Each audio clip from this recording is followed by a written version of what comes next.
ये कहानी शुरू होती है उस दुनिया में जहां मॉर्टल्स और इमॉर्टल्स अलग रहते हैं। मॉर्टल्स की धरती पर डब्ल्यू किंगडम सबसे शक्तिशाली साम्राज्य था। यहां मार्शल आर्ट्स से लोग ताकत की ऊंचाइयों को छूते हैं और इस दुनिया में ताकतवर का ही राज चलता है। वायु, जो डब्ल्यू किंगडम का राजकुमार था, अपने पिता की मौत के बाद क्राउन प्रिंस बनने वाला था। लेकिन तख्त के लालच में क्राउनिंग से ठीक पहले उसके खिलाफ एक गहरी साजिश रची गई। उसे नशीली दवा देकर एक रानी कंसॉर्ट के बिस्तर पर भेज दिया गया। धीरे धीरे उसकी चेतना धुंधली होने लगी और सब कुछ अंधेरे में डूब गया। जब वायु की आंख खुली तो वो स्तब्ध रह गया, क्योंकि वो अपने कमरे में नहीं बल्कि सम्राट के भव्य शयन कक्ष में था।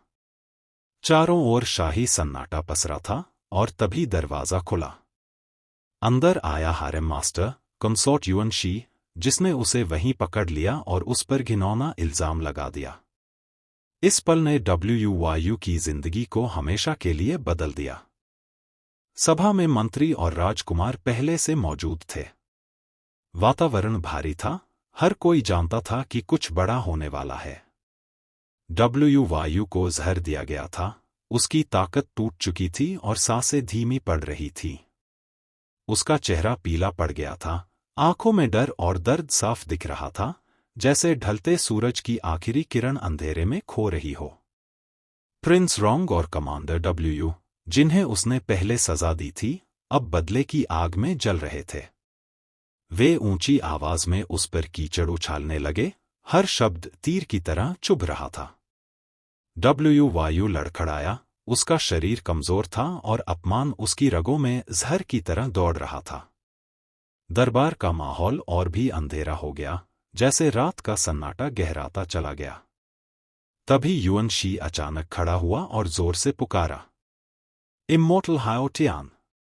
उसकी आवाज गूंजते ही पूरा दरबार सन्नाटे में जम गया, जैसे समय उसी पल थम गया हो।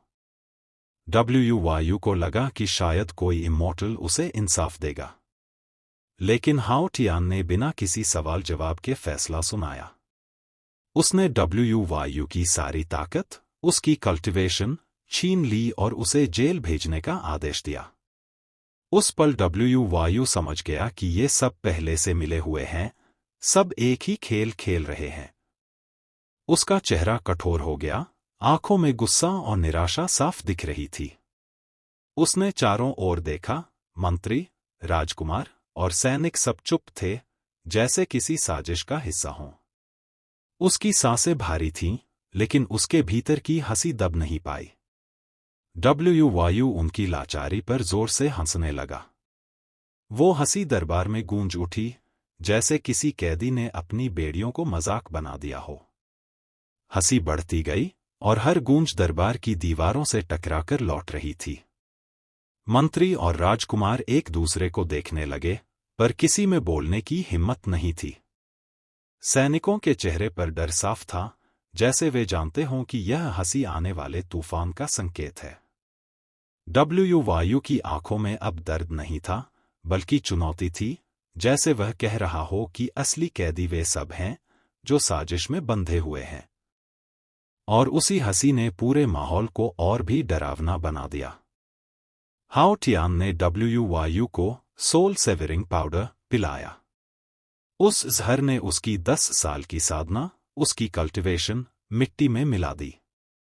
उसकी आंखों में हैरानी थी, जैसे सारी दुनिया अचानक उससे छिन गई हो।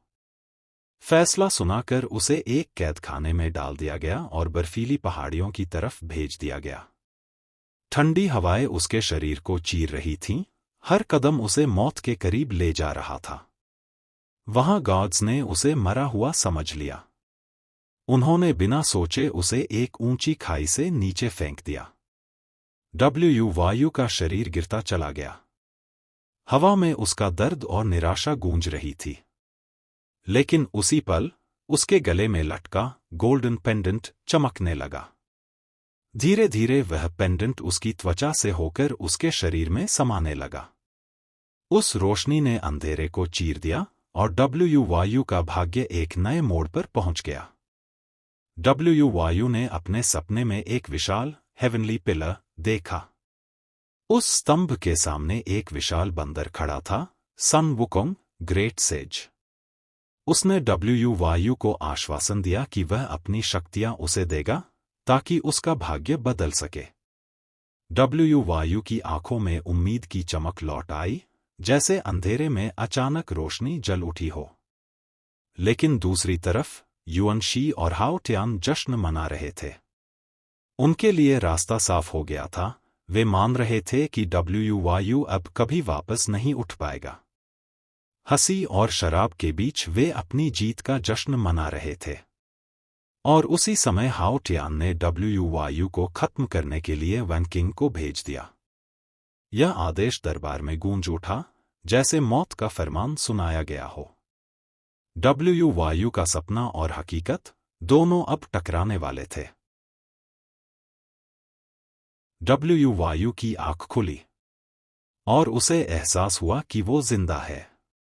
उसकी पुरानी मार्शल आर्ट्स खत्म हो चुकी थीं, लेकिन अब उसके पास एक नई शक्ति थी, वज्रा बॉडी ऑफ इमॉर्टैलिटी का ज्ञान।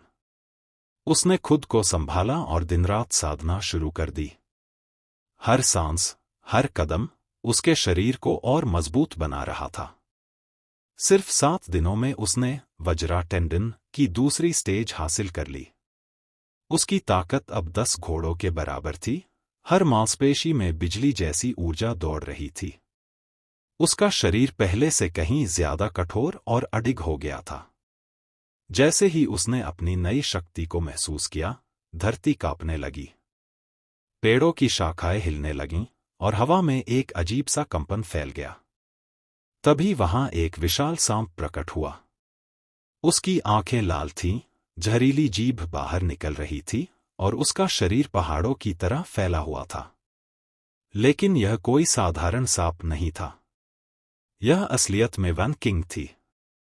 डब्ल्यू वायु ने उसे देखा और समझ गया कि उसकी नई शक्ति की पहली परीक्षा अब सामने है। उसके सामने खड़ा था एक ऐसा दुश्मन जो सिर्फ ताकत ही नहीं, बल्कि चालाकी और जहर से भरा हुआ था। सांप की फुफकार हवा को चीर रही थी और उसकी हर हरकत मौत का इशारा कर रही थी। डब्ल्यू वायु ने गहरी सांस ली। उसकी आंखों में अब डर नहीं था, बल्कि चुनौती थी। उसने अपने कदम जमाए और मन ही मन कहा, यह लड़ाई सिर्फ जीवित रहने की नहीं, बल्कि अपनी नई शक्ति को साबित करने की है। और उसी पल अंधेरे और रोशनी का टकराव शुरू होने वाला था। वैन किंग ने अचानक डब्ल्यू वायु पर हमला किया। लेकिन डब्ल्यू वायु का नया वज्रा बॉडी ऑफ इमॉर्टैलिटी अब पहले जैसा नहीं था। उसने हर वार को झेला और पलटकर इतनी ताकत से हमला किया कि वैन किंग बुरी तरह दब गई। उसकी सांसें तेज हो गईं और मौत का डर उसके चेहरे पर साफ दिख रहा था। डर के उसी पल में वैन किंग ने राज खोल दिया। उसने कांपती आवाज में कहा कि डब्ल्यू वायु के पिता को जहर देकर मारने वाला कोई और नहीं, बल्कि हाओ टियान और युएन शी ही थे। यह सुनकर डब्ल्यू वायु का गुस्सा और भी भड़क उठा। उसकी आंखों में आग थी और उसके हर वार का इम्पैक्ट जमीन को हिला रहा था।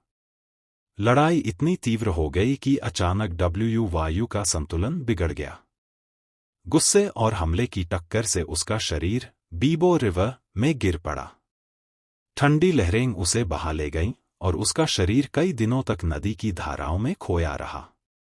नदी की गहराई में उसका शरीर बार बार चट्टानों से टकराता रहा, पर उसकी नई शक्ति ने उसे जीवित रखा। पानी की धाराएं उसे दूर ले गईं, जैसे किस्मत उसे किसी अनजान जगह पहुंचा रही हो। कुछ समय बाद डब्ल्यू वायु ने धीरे धीरे अपनी आंखें खोली।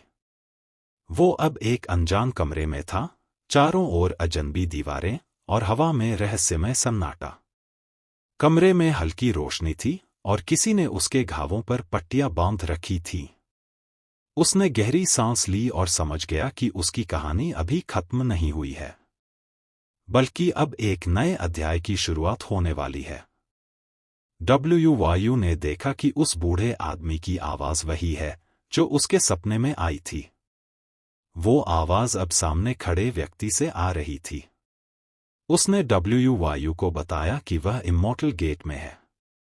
डब्ल्यू वायु ने झुककर उनका शुक्रिया अदा किया। बूढ़े आदमी ने मुस्कुराते हुए अपना नाम बताया, सन वुडाओ। वुडाओ ने समझाया कि डब्ल्यू वायु को यहां तक पहुंचाने वाला कोई और नहीं बल्कि हेड टीचर था। उन्होंने ही उसे बचाया था जब बाकी सब उसे मरने के लिए छोड़ चुके थे। लेकिन अब इस जगह पर डब्ल्यू वायु की पहचान बदल चुकी थी। वुडाओ ने कहा कि यहां वह एक साधारण हैंडीमैन है, एक नौकर जो दूसरों के आदेशों पर काम करेगा। डब्ल्यू वायु ने गहरी सांस ली और समझ गया कि उसकी असली यात्रा अभी शुरू हो रही है। डब्ल्यू वायु ने देखा कि ये जगह किसी जन्नत से कम नहीं थी। उसने नाम सुना था, टोंगशन स्वॉर्ड सेक्ट। चारों ओर ऊंचे पहाड़, विशाल इमारतें और तलवारों की चमक इस जगह को और भी रहस्यमय बना रही थी। सन वुडाओ ने उसे सेक्ट के नियम समझाए। सबसे ऊपर जिंदन इमॉर्टल होते हैं, जिनकी शक्ति असीमित है। उनके नीचे एल्डर्स हैं, जो अनुशासन और आदेशों का पालन करवाते हैं। और सबसे नीचे हैंडीमैन होते हैं, साधारण लोग जिन्हें दूसरों के आदेशों पर काम करना पड़ता है। वुडाओ ने गंभीर आवाज में कहा कि अगर किसी को आगे बढ़ना है तो उसे 15 साल की उम्र तक रैंक 5 तक पहुंचना होगा। यह सुनकर डब्ल्यू वायु ने गहरी सांस ली। उसने समझ लिया कि यहां उसकी असली परीक्षा शुरू होने वाली है। आसमान में उन्हें सुयानली दिखी। वो एक बहुत बड़ी इमॉर्टल थी। उसकी मौजूदगी इतनी शक्तिशाली थी कि हर कोई चुप हो गया, जैसे हवा भी रुक गई हो। डब्ल्यू वायु ने ऊपर देखा और समझ गया कि यह जगह कितनी महान है। कुछ देर बाद वे लोग फेरी बीस्ट गार्डन पहुंचे। यह जगह विशाल थी, चारों ओर रहस्यमयी जानवर और तलवारों की आभा फैली हुई थी। वहीं उन्हें झाओ चुन मिला। झाओ चुन हैंडीमैन का लीडर था और उसका चेहरा घमंड से भरा हुआ था।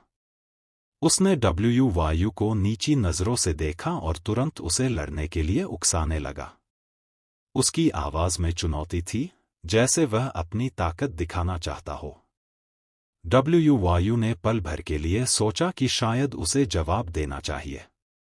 लेकिन तभी सन वुडाओ आगे बढ़े। उन्होंने डब्ल्यू वायु को रोक लिया और झाओ चुन की ओर सख्त नजर डाली। उनकी मौजूदगी ने माहौल बदल दिया। झाओ चुन चुप हो गया और डब्ल्यू वायु सुरक्षित रहा। डब्ल्यू वायु ने महसूस किया कि इस जगह पर हर कदम सावधानी से रखना होगा। यह सिर्फ एक सेक्ट नहीं, बल्कि शक्ति और राजनीति का अखाड़ा था। एक दिन सीतू जिन नाम का एक घमंडी चेले डब्ल्यू वायु पर इल्जाम लगाने लगा। उसने कहा कि डब्ल्यू वायु ने उसके सारस की सही देखभाल नहीं की। डब्ल्यू वायु हैरान था, लेकिन सीतू जिन का चेहरा गुस्से और अहंकार से भरा हुआ था। बिना देर किए सीतू जिन ने कोड़ा उठाया। उसने डब्ल्यू वायु को इतनी बेरहमी से मारा कि हर बार हवा को चीरता हुआ उसके शरीर पर पड़ रहा था। आसपास खड़े लोग सन्नाटे में जम गए। हर किसी को लगा कि डब्ल्यू वायु अब बच नहीं पाएगा, उसकी सांसें रुक जाएंगी। लेकिन जमीन पर गिरा डब्ल्यू वायु अभी भी जिंदा था। उसकी आंखों में दर्द था, पर उस दर्द के पीछे एक और चीज जल रही थी, बदले की आग। और उसके भीतर सन वुकोंग की दी हुई शक्ति अब भी बाकी थी। वो शक्ति उसे टूटने नहीं दे रही थी, बल्कि और मजबूत बना रही थी। डब्ल्यू वायु ने गहरी सांस ली और मन ही मन ठान लिया कि यह अपमान उसका अंत नहीं, बल्कि उसकी नई शुरुआत होगी। 10 दिन की कठिन ट्रेनिंग के बाद डब्ल्यू वायु ने वज्रा बॉडी की तीसरी लेवल हासिल कर ली। उसका शरीर अब पहले से कहीं ज्यादा मजबूत और अडिग हो गया था। तभी अचानक झाओ चुन और उसके चमचे वहां आ धमके। उनकी आंखों में शक था, जैसे उन्हें यकीन हो कि डब्ल्यू वायु के पास कोई छुपा हुआ खजाना है। वे सोच रहे थे कि इतनी जल्दी ठीक होना किसी साधारण इंसान के बस की बात नहीं। डब्ल्यू वायु ने उनकी ओर देखा और समझ गया कि असली लड़ाई अब शुरू होने वाली है। झाओ चुन ने वायु को धमकाया। उसकी आवाज में घमंड और दबाव साफ झलक रहा था। लेकिन वायु डरने वालों में से नहीं था। उसने अपनी जगह मजबूती से पकड़ी और पलटकर जवाब दिया। एक ही झटके में उसने झाओ चुन के चमचों को धूल चटा दी। उनकी चीखें और गिरते कदम पूरे आंगन में गूंज उठे। वायु खुद भी हैरान था। उसने महसूस किया कि उसकी वज्रा बॉडी अब पहले जैसी नहीं रही। साधारण हमलों का उस पर कोई असर नहीं हो रहा था। हर वार उसके शरीर से टकराकर बेकार हो जाता था। वायु ने गहरी सांस ली और समझ गया कि उसकी असली ताकत अब सामने आ रही है। यह सिर्फ शुरुआत थी, आगे उसे और बड़ी चुनौतियों का सामना करना था। अब बारी झाओ चुन की थी। उसने अपनी तलवार निकाली और पेयर ब्लॉसम स्वॉर्ड टेक्निक से हमला किया। उसकी तलवार की हर चाल हवा को चीरती हुई वायु की ओर बढ़ रही थी। लेकिन वायु ने बड़ी सफाई से उसके हमलों को डॉज किया। उसके कदम हल्के थे और उसकी आंखें हर वार को पहले ही भांप लेती थीं। लड़ाई तेज होती गई और दोनों के बीच तनाव बढ़ता चला गया। एक मौका पाकर झाओ चुन ने पूरी ताकत से वार किया। उसकी तलवार वायु के सीने पर लगी और गहरा जख्म छोड़ गई। आसपास खड़े लोग सन्नाटे में जम गए, जैसे सबको लगा कि अब वायु का अंत हो गया। लेकिन उसी पल उसके भीतर छिपी शक्ति जाग उठी। गोल्डन फ्लेम बोन्स ने उसका शरीर बचा लिया। जख्म गहरा था, पर उसकी जिंदगी अब भी सुरक्षित थी। वायु ने गहरी सांस ली और समझ गया कि उसकी असली परीक्षा अभी शुरू हुई है। जब झाओ चुन वायु को खत्म करने के लिए आगे बढ़ा, वायु ने नंगे हाथों से उसकी तलवार पकड़ ली। तलवार की धार उसके हाथों को चीरने की कोशिश कर रही थी, लेकिन उसकी वज्रा बॉडी ने उसे अडिग बना दिया। उसकी आंखों में दृढ़ संकल्प साफ झलक रहा था। अगले ही पल वायु ने अपनी पूरी शक्ति जुटाई। उसने एज योर ड्रैगन फिस्ट का प्रयोग किया। एक ही घूंसा इतना प्रचंड था कि झाओ चुन वहीं ढेर हो गया। उसकी सांसें थम गईं और सबको लगा जैसे मौत ने उसे तुरंत पकड़ लिया हो।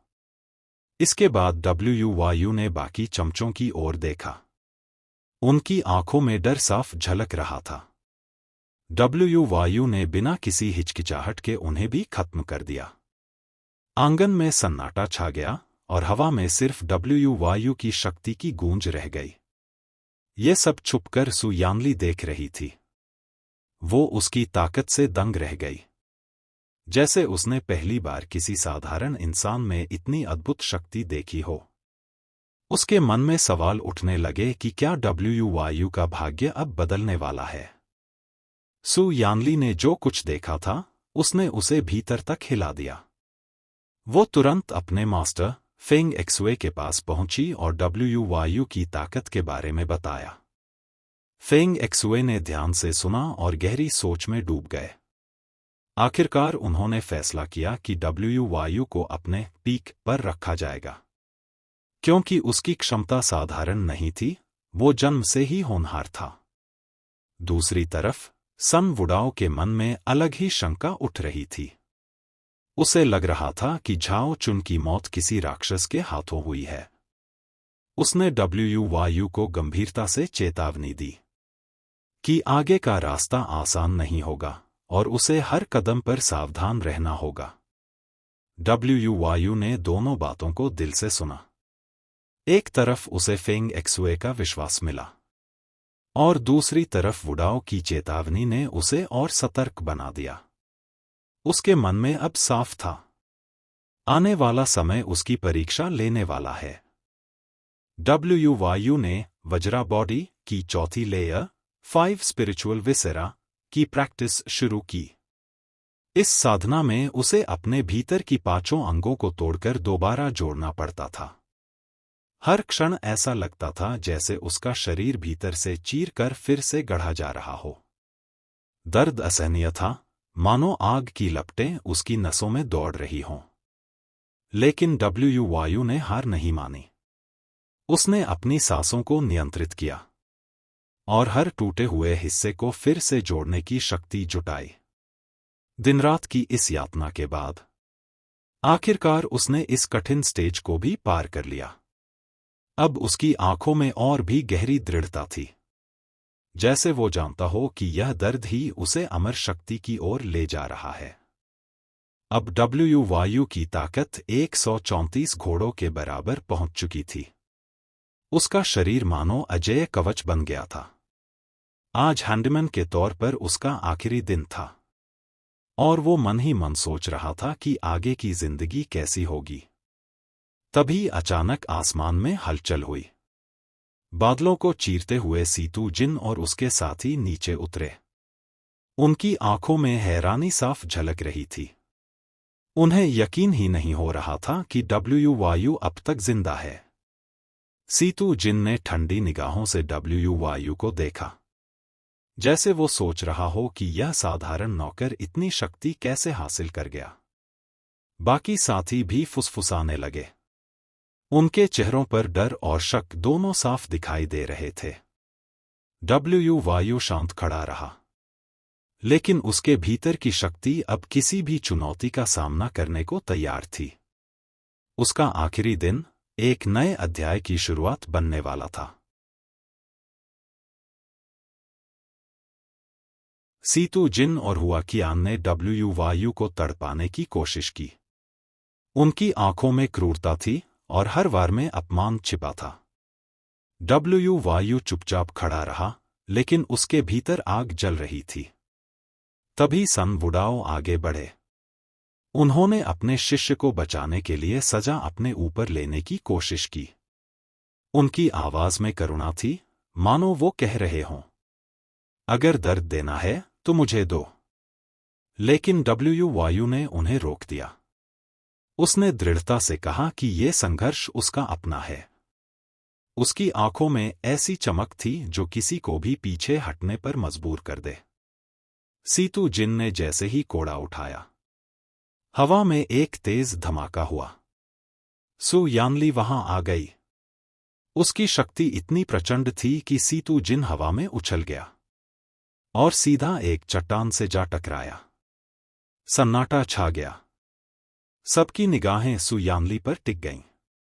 उसने ठंडी और स्पष्ट आवाज में कहा, डब्ल्यू वायु अब मेरे पीक का हिस्सा है। उसके शब्दों ने माहौल बदल दिया। सीतू जिन और हुआकियान के चेहरे पर अविश्वास था और डब्ल्यू वायु के भीतर एक नई उम्मीद जाग उठी। सीतू जिन डर के मारे पीछे हट गया। उसके चेहरे पर भय साफ झलक रहा था। लेकिन जाते जाते उसने अपने भाई सीतू मिंगलैंग से बदला लेने की कसम खाई। अगले ही दिन असेंशन पीक पर एग्जाम शुरू होने वाला था। पूरा सेक्ट उत्सुक था, कौन आगे बढ़ेगा, कौन पीछे रह जाएगा। डब्ल्यू वायु ने सन वुडाओ की ओर देखा। उसकी आवाज में दृढ़ता थी, मैं ये मुकाबला जीत कर ही लौटूंगा। वुडाओ ने हल्की मुस्कान दी, मानो वो अपने शिष्य की आत्मा की ताकत पहचान चुके हों। इसके बाद डब्ल्यू वायु नीचे गया, रजिस्टर करने के लिए। उसके हर कदम में आत्मविश्वास था।